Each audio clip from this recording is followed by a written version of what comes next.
uma sociedade cada vez mais preocupada com o excesso de peso, os adoçantes estão se tornando um dos produtos mais consumidos pela população. Mas você sabe usá-lo corretamente? E o açúcar, hein? Será que ele realmente é o grande vilão dessa história? Bom, quem explica pra gente é a professora de nutrição, a Beatriz Ularte. Boa tarde, Beatriz. Boa tarde. Prazer recebê-la, viu? Prazer é meu. Bom, vamos começar falando da diferença entre o açúcar e o adoçante, Beatriz.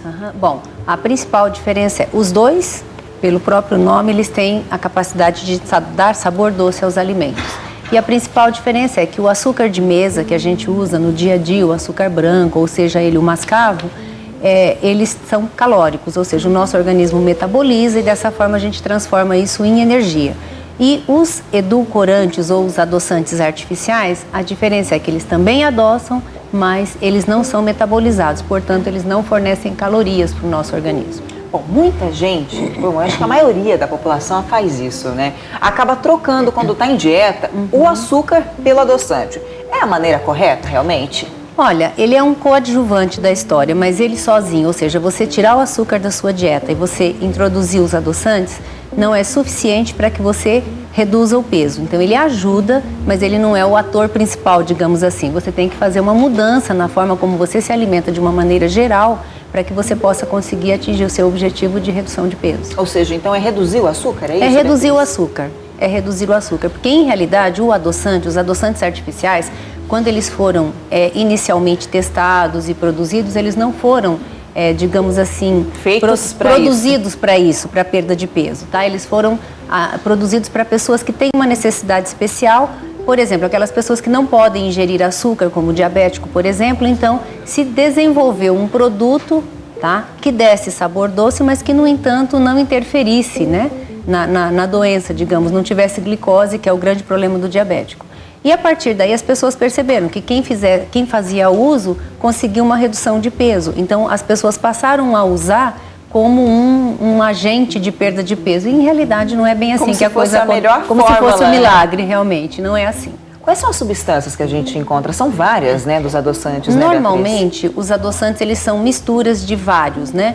Então, cada marca tem uma mistura, ciclamato, sacarina, e aí você mistura, tem acesulfame-K, então são vários edulcorantes diferentes que a indústria mistura para melhorar o sabor, porque o grande problema dos adoçantes artificiais é o sabor residual, ou seja, o gosto amargo, sabor metálico que ele pode deixar. Então a indústria, a partir de alguns testes, eles fazem algumas misturas que melhoram um pouco o sabor. Mas existe diferença entre essas substâncias ou não?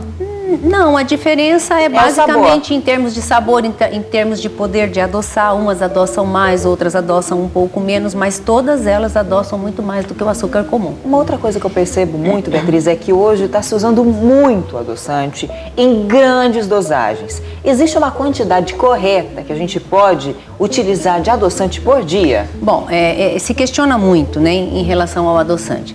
A indústria, quando ela coloca o adoçante no mercado, ela já coloca a quantidade que você deve consumir, tá? Então existe uma dose segura, tá, que gira em torno aí de uns 10, 15 ml. O grande problema é que as pessoas não usam o adoçante só aquele que você adiciona no café, no suco ou no que seja. As pessoas passam a usar os produtos todos de uma maneira geral que tem adoçante. Por exemplo, o refrigerante tem adoçante, os outros produtos que são doces tem adoçante, então quer dizer, diet ou light. Exatamente. Então o que começa a acontecer? Você começa a consumir uma quantidade muito superior àquela que é recomendada, tá? Então aí é que a gente não sabe o que pode acontecer num prazo maior ou menor. Mas se a gente usar aquela dose que a indústria recomenda, essa é uma dose segura. Então a gente precisa prestar atenção e as pessoas não prestam atenção. Elas pensam que o adoçante é só aquele que você vai colocar no café, no suco. Exatamente. Então né? É um somatório de coisas, né? E qual que é essa quantidade que a indústria recomenda, Beatriz? É muito variado porque depende muito da mistura que eles colocam, tá? Mas a média, por exemplo, para um cafezinho de 50 ml, né, é colocar 2, 3 gotinhas. As pessoas põem 10, 15, né? Vai colocando até ficar doce. E o problema não é esse, que quanto mais você põe, se ele tiver sabor residual, mais amargo fica. Então as pessoas se equivocam achando que colocando mais vai adoçar mais. Eu vou perceber mais o sabor residual. E se esse sabor residual for amargo, ele fica pior, ele fica mais amargo. Ou seja, então se a gente for comparar grandes quantidades de adoçante com o açúcar, a gente pode dizer que diminuir o açúcar é melhor do que utilizar o adoçante? Bom, a minha linha de raciocínio é a seguinte: eu acho que tudo que é in natura ou que é natural é muito mais interessante de ser consumido, tá? E é mais fácil de você, fazendo uma dieta natural, você consumir em qualquer lugar. Então eu acho que é mais interessante você fazer o uso do açúcar de forma consciente do que você ter que retirar o açúcar e substituir por adoçantes artificiais, sempre quando você não tenha restrição para o uso do açúcar, isso é claro. Agora a gente encontra no mercado também o açúcar light. Ele é indicado para quem quer emagrecer?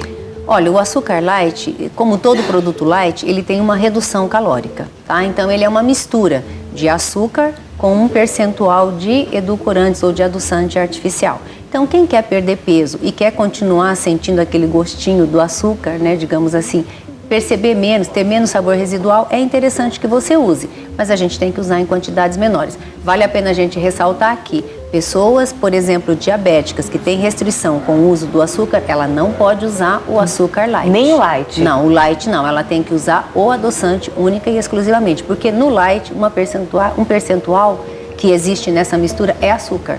Então, como o diabético não pode consumir açúcar, ele tem que tomar um pouquinho de cuidado e prestar atenção. Bom, então para quem quer emagrecer, o recado é diminuir o açúcar. Diminuir o açúcar, usar com parcimônia, né? Usar uma quantidade razoável, né? E qual é a quantidade razoável? É aquela que você coloca no suco, coloca no café e você não percebe o sabor doce. Se a gente perceber que está com sabor adocicado demais, eu exagerei na dose. Então, o ideal é que você use o mínimo, né? Porque o objetivo do açúcar é ressaltar o sabor do alimento e não mascarar. Se eu usar em quantidades muito exageradas, eu estou mascarando e isso é prejudicial. Tá certo. Muito bom. Muito obrigada, Beatriz. Agradecer a Fênix da Unopar. Muito obrigada, Unopar, também, por ter nos cedido você nessa tarde. Não, obrigada, tá, Beatriz?